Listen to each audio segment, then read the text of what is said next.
Jhenaidah diabetic হাসপাতালের পক্ষ থেকে মতবিনিময় সভা অনুষ্ঠিত। সাংবাদিক লালন মণ্ডলের পাঠানো প্রতিবেদন। অ্যাটর্নি জেনারেল আসাদুজ্জামান বলেছেন, আমি দ্ব্যর্থহীন ভাষায় বলতে চাই, মোহাম্মদ ইউনূসের নেতৃত্বেই আগামী ফেব্রুয়ারিতে দেশে নির্বাচন হবে। জনগণ স্বতঃস্ফূর্তভাবে ভোট দেবে। এটাই জনগণের সাথে বর্তমান সরকারের সামাজিক চুক্তি।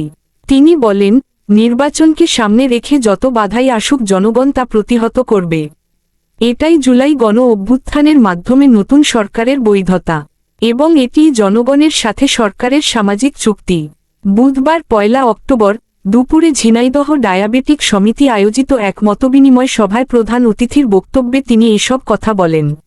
ঝিনাইদহ ডায়াবেটিক সমিতির সভাপতি মোয়াজ্জেম হোসেনের সভাপতিত্বে মতবিনিময় সভায় সমিতির সাধারণ সম্পাদক মুন্সী কামাল আজাদ পান্নু, ঝিনাইদহ জেলা বিএনপির সভাপতি advocate M A Majid, Jhenaidah diabetic সমিতির সহ-সভাপতি জাহিদুজ্জামান মনা, আক্তারুজ্জামান ও জাহিদুল ইসলাম প্রমুখ বক্তব্য রাখেন। অ্যাটর্নি জেনারেল বলেন, অনেকেই বর্তমান সরকারের বৈধতা নিয়ে প্রশ্ন তুলছেন।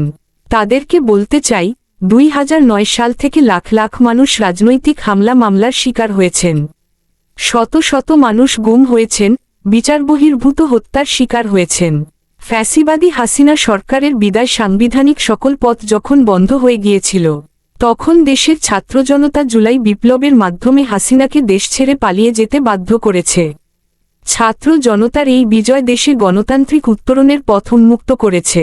এই উন্মুক্ত পরিবর্তিত পরিস্থিতিই বর্তমান সরকারের বৈধতা দিয়েছে। রাজপথে থেকে দেশের জনগণ এই সরকারকে সেই ক্ষমতা দিয়েছে। কোন পতিত স্বৈরাচারের যুক্তি জনগণের গণরায়কে প্রশ্নবিদ্ধ করতে পারে না।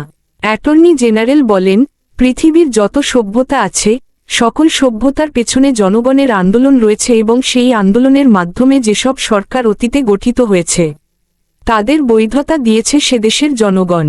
আমাদের বর্তমান অন্তর্বর্তী সরকারকে রাজপথের জনতা বৈধতা দিয়েছে।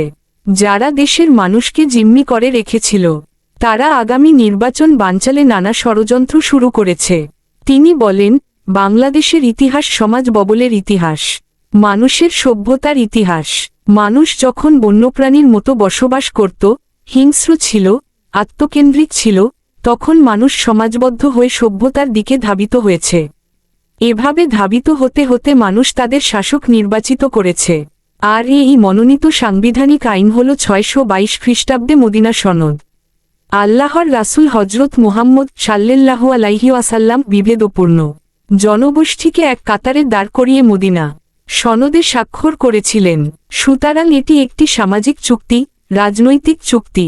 তিনি বলেন, সরকার পরিবর্তনের সমস্ত পথ যখন রুদ্ধ হয়ে গিয়েছিল, তখন জুলাই বিপ্লবের শহীদরা তাদের জীবন দিয়ে সেই ফ্যাসিস্ট সরকারকে পালিয়ে যেতে বাধ্য করে জনগণ দেশের ক্ষমতা নিজের হাতে নিয়েছিল। তারাই ঠিক করেছেন প্রধান উপদেষ্টা কে হবেন, প্রধান বিচারপতি কে হবেন, বাংলাদেশ কিভাবে শাসিত হবে।